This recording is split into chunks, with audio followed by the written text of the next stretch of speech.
కోర్టులో పెట్టారు దాన్ని? పెట్టారు కదా. ఏం పెట్టారు? 2007 నాకు రాసినాడు. 2007లో రాశాడని పెట్టాడు. మళ్ళా 2021 మేలో రాసింది కూడా పెట్టారు కదా, క్లియర్ కట్ గా పెట్టాడు. దాని కాపీ ఉందా? పెట్టారు. 2021లో అయితే సిస్టమ్ పెట్టాడంటే ఆయన అవులై.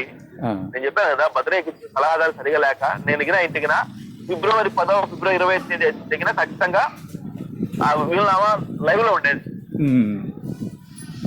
ఎందుకు జనవరి 21 రాసిన వీలునామా నువ్వు నేను అలాంటి సలహాలు ఇవ్వకూడదు. నువ్వు నేను చదువుకున్న వాళ్ళము అలాంటి సలహాలు ఇవ్వడానికి కాదు ఉండవలసింది. నేను చెప్తాను. నేను ఒకవేళ భద్రయ్యని ఆశ్రయించుంటే కన్నా నేను ఏం చేస్తానంటే ఇమ్మీడియట్ గా బాగా దొంగ పని చేస్తాము, దొంగ పని కూడా కరెక్ట్ గా చేద్దామని చెప్పి 21 డేట్ వేసి సంతకం పెట్టించాం. ఎందుకు ఆయన మే 4వ తేదీ చనిపోయాడు. 90 రోజులు అప్పుడు పూర్తి కాలేదు. 90 రోజులు పూర్తి కాలేదు కాబట్టి మేము వ్యాలిడ్ లో ఉంటామని ఒక బయట అది వీలునామా పేట కాదా తెలిసేసరికి 10 ఏళ్ళు పడుతుందా 20 ఏళ్ళు పడుతుంది. ఇప్పుడైతే మనం దాన్ని సజ్జ తెచ్చుకోవాలి. ఎందుకంటే వాళ్ళ అఫిడవిట్ వేసేస్తారు సంతకం పెట్టి. ఏది ఆయన కూడా సంతకం పెట్టి వేసినాడు. నేనే అవును సంతకం పెట్టింది మాత్రం వాస్తవం అని చెప్పేసి ఆయనతో పెట్టిస్తారు. చెల్లుబాటు కాదు, ఉపయోగం లేదు. దానిలో సంతకం పెట్టి సంతకం పెడతాడు మళ్ళీ.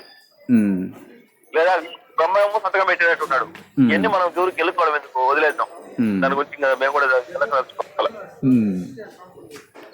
నేనైతే ఖచ్చితంగా ఫిబ్రవరి 25 వేస్తానని చెప్పి నేను డేట్ వేసి సంతకం పెట్టచ్చు. నేను కూడా ఎంటర్టైన్ చేస్తాను, అదే పని చేస్తాను. 90 రోజుల టైం కాబట్టి అది లైవ్ లో ఉన్నట్టే. చచ్చిపోకముందే పంపించాలి, ఆరోగ్యం బాగాలేదు పొజిషన్ లో కాబట్టి పంపలేకపోయినాము. బట్ పంపాలి.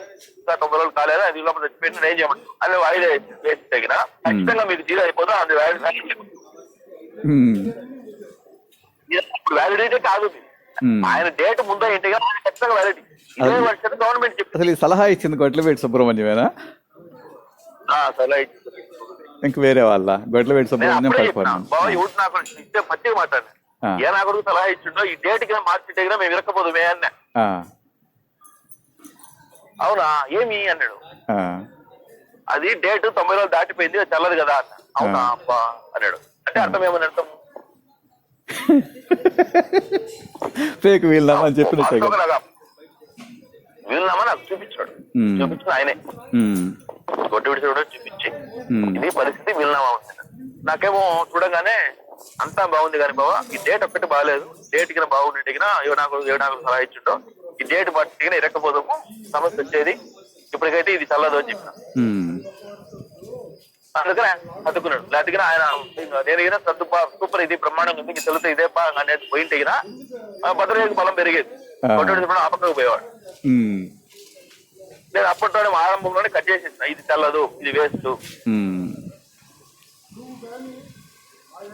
ఆయన ఏం చేసిన తెలివిగా ఏప్రిల్ 24వ తేదీ నా చేతికి ఇచ్చినాడు. నీ చేతికి ఇచ్చింది కదా, నీ చేతికి 20 ఇచ్చాడేమో రేపు ఇచ్చాడేమో సంబంధం లేదు కదా. ఆయన ఎప్పుడు రాశాడు అనేది వ్యాలిడిటీ డేట్. నాకు చచ్చిపోయి ముందు రోజు ఇచ్చిండు, చచ్చిపోతా అంటే ముందు హాస్పిటల్ పోయింటే హాస్పిటల్ చేతిలో పెట్టిండు. ఎన్ని కథలు. ఈ కథలకు విలువ ఉండదు.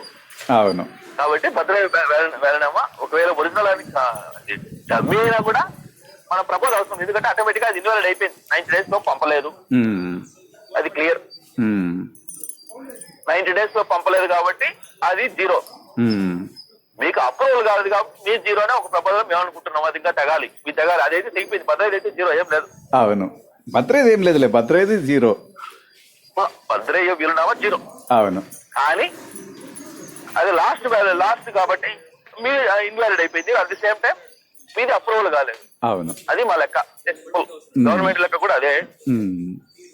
ఈ లెక్క ప్రకారం అది కొట్టేస్తారా లేదా మళ్ళీ మీరు డివిజన్ పెంచి పోతారు, ఆ తర్వాత మళ్ళీ సుప్రీంకోర్టు పోతారు. ఇవన్నీ కామన్. నేను ఊహించింది ఇప్పుడు కొత్తగా ఇదేం జరిగింది.